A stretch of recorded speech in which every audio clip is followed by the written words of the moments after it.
I'm imposing my beliefs and my experiences on other people. But I have to think it is. It's such a pop culture. It's in our pop culture. Yeah, it's easily a turning point for what is Gen X? Is that us? Is that what we are? Well, Gen we're X? millennials. We're I think millennials. Is Gen X Okay. after us?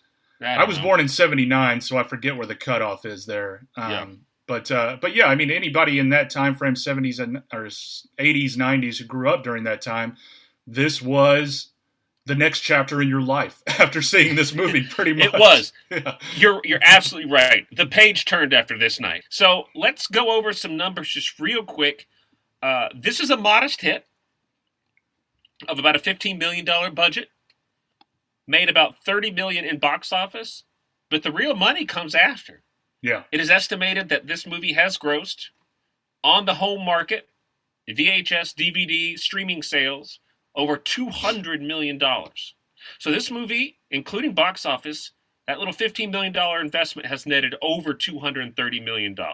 I don't know how up-to-date those numbers are, but according to Wikipedia and Box Office Mojo, that's where we sit with this a masterpiece. There will be, started by our podcast or someone else's, there will be an action con where 80s and 90s, 3-day weekend at a convention center, Kelly Lynch shows up.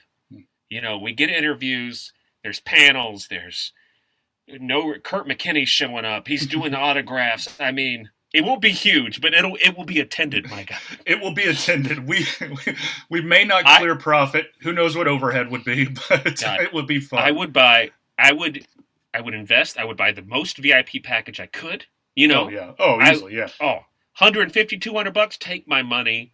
I'm bringing merchandise. I'm buying T-shirts. I'm going to meet everybody, shaking hands. And I don't do that at Comic Cons. I don't pay for the autographs. I don't do that. No.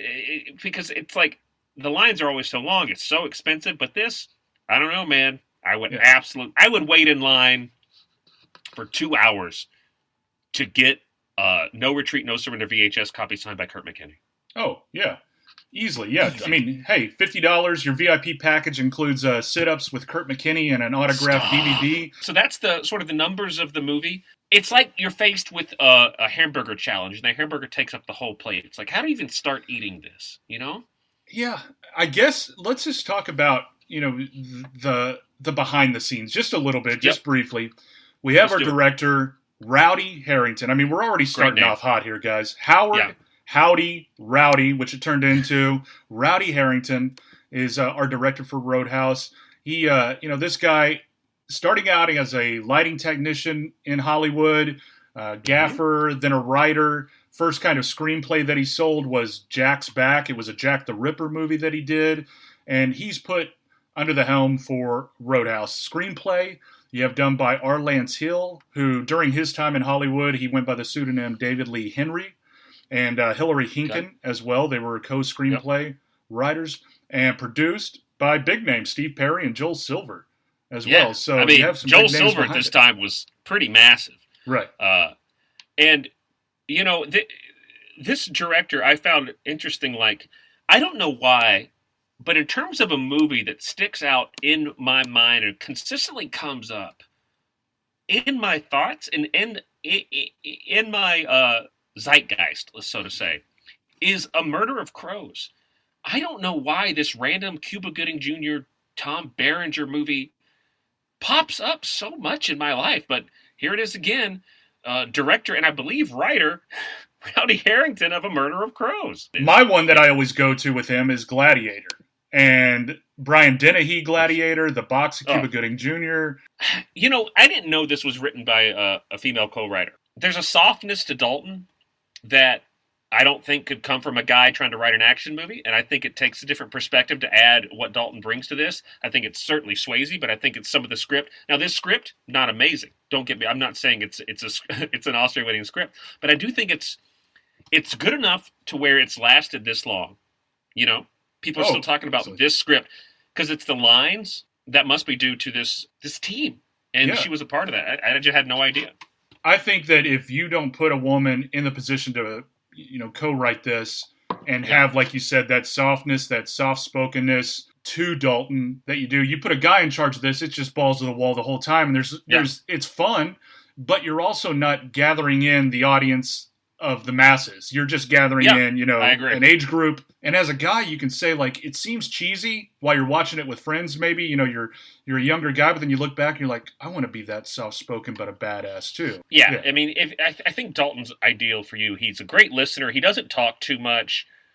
And when he does, he believes what he says. So let's talk about another guy who has been in several of our movies, who pops up on the stunt team, is Benny Urquez. There is a lot of promise that Benny saw in Swayze. And it makes sense. I mean, we'll talk a little bit more about Swayze, but spoiler alert, the guy was like a professional dancer at like the highest level of ballet.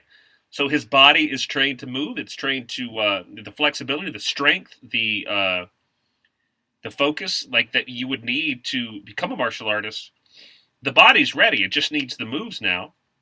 And you have someone who's obviously as committed as Swayze can get, and then you have the best kickboxer in the world at that point.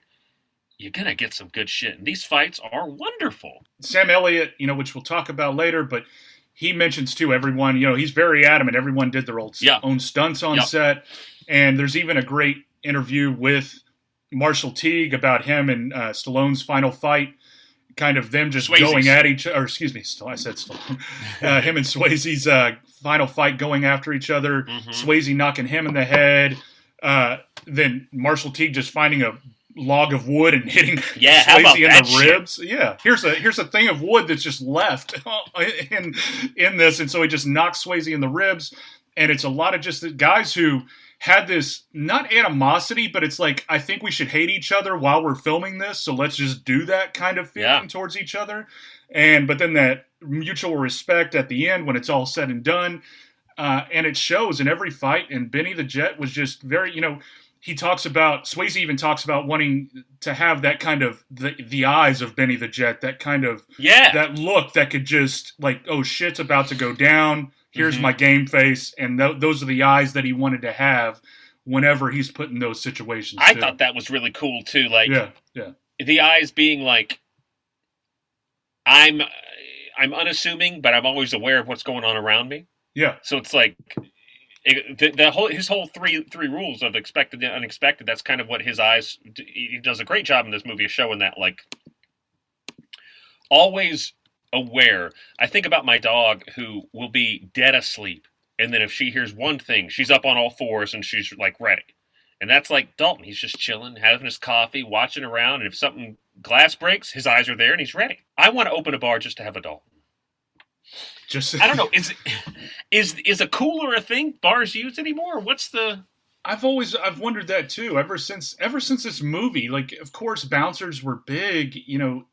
Even, and they're still around, they're still prevalent, but it's just like, is there a bouncer school? I just don't know. Like, I would look around and there's always a guy at the door, but it's usually that's it. I don't see the guy leaning against the post drinking coffee, just constantly aware of everything around him. But maybe the bar couldn't afford him. I mean, $5,000 and $500 a night.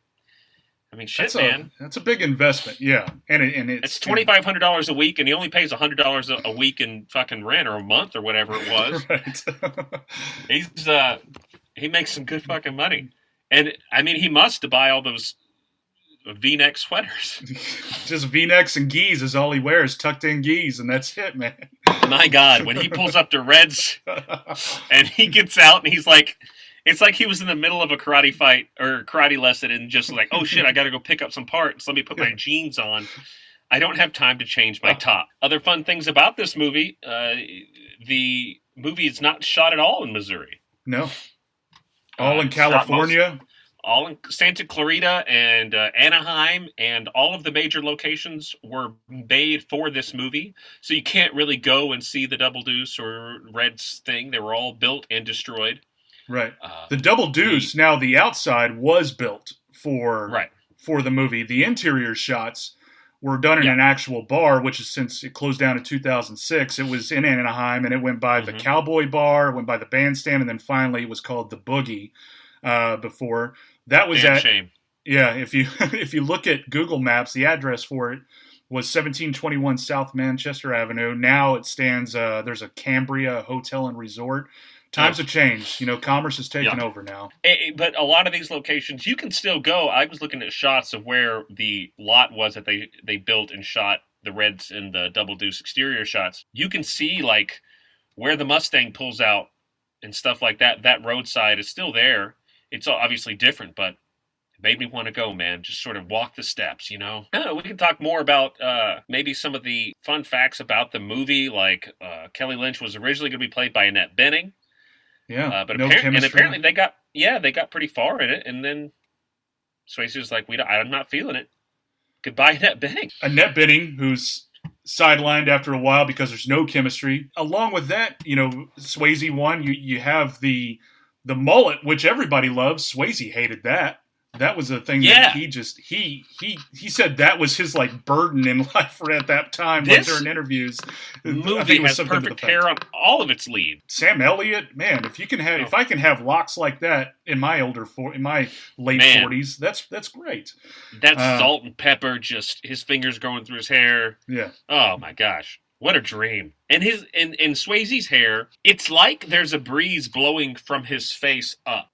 You have a good interview, too, and I think you watched this one as well, Adam, with Kurt Loder in 1989. Kurt Loder with Swayze and talking about Roadhouse when it was opening up, about to.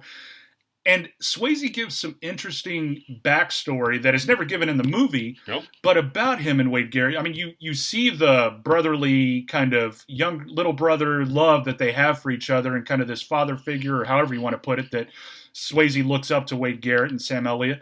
But in that interview, Swayze talks about Garrett getting him into bouncing in Roadhouse, and them having a life in special ops prior to that. Now, which special ops? You think Rangers? I see Rangers as something like that. Whenever I see these two being in Rangers, I don't see SEALs necessarily. No, definitely not. Because they're not necessarily.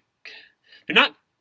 If I offend any of the branches, don't get me wrong, but like Navy SEAL seems to be more covert, more subversive, and like, I don't know, there's something about Rangers being in the field, always being aware, looking, planning, guerrilla warfare style tactics, and that's more what I see Wade and Dalton doing. But I think Rangers. Do you think that as well? I did. Yeah, that was my initial thought after hearing that. I was like, oh, what could I picture these two as? I don't see them as Delta. I don't see them, maybe Marine Recon, but I see these guys as Army soldiers, and I think immediately going to Rangers or something like that. I think Dalton's that young punk comes in. Right. Garrett's got to be his superior officer at some point, right? like. And they have those talks in the foxholes or whatever, and they're like, "What are you going to do when you get out of here?" And Garrett's like, "Well, I'm a bard, and God, give me the miniseries, give it to me."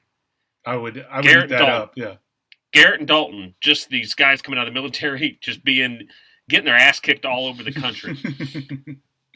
And guess what? Other fun facts about this time. This movie took a physical toll on Patrick Swayze, who was suffering from knee injuries from ballet. He had basically demolished his knee at one point, reconstructive surgery, and it was still causing him problems. He had to have his knee drained during the filming, and other roles were coming to him that were more physical, more action-y. Predator 2, which I didn't really know about. Yeah. I knew about Tango and Cash, which is, I'm sure that's what Kurt Russell's hair is based off of. But because it was so strenuous, he decided to go with Ghost. Yeah, and good choice. I mean, that's a life-changing choice right there that he made. I tell you, man, 87 to like 92. What a couple years for Swayze. We're talking Point Break, Ghost, Dirty Dancing, Next of Kin, which is a fun little film. Oh yeah, so many people in that too. Yeah, I forgot all about that movie. Yeah, that's what I had on here. I said in my notes, I have Coming Off a Tiger Warsaw, and before that, Ghost, and the She's Like the Wind video that he did. But it's like, I have in my notes, shit's about to pop off the next 3 years. And it's just gosh. It was crazy. And he's already built up this cult with the women, with Dirty Dancing. Now he's just like, all right, dudes, now I'm going to come out for you. Kind of thing. You know what? I'm the romantic guy. But I tell you, I think Johnny is just as badass as Dalton in a lot of ways. I never